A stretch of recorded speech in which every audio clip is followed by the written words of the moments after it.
اور تمہارے حالات جانچ لیں۔ جن لوگوں کو سیدھا رستہ معلوم ہو گیا اور پھر بھی انہوں نے کفر کیا اور لوگوں کو خدا کی راہ سے روکا اور پیغمبر کی مخالفت کی، وہ خدا کا کچھ بھی بگاڑ نہیں سکیں گے اور خدا ان کا سب کیا کرایا اکارت کر دے گا۔ مومنو، خدا کا ارشاد مانو اور پیغمبر کی فرما برداری کرو اور اپنے عملوں کو ضائع نہ ہونے دو۔ جو لوگ کافر ہوئے اور خدا کے رستے سے روکتے رہے پھر کافر ہی مر گئے، خدا ان کو ہرگز نہیں بخشے گا۔ تو تم ہمت نہ ہارو اور دشمنوں کو صلح کی طرف نہ بلاؤ، اور تم تو غالب ہو اور خدا تمہارے ساتھ ہے، وہ ہرگز تمہارے اعمال کو کم اور گم نہیں کرے گا۔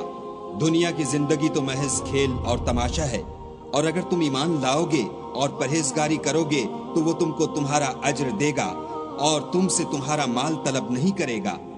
اگر وہ تم سے مال طلب کرے اور تمہیں تنگ کرے تو تم بخل کرنے لگو، اور وہ بخل تمہاری بدنیتی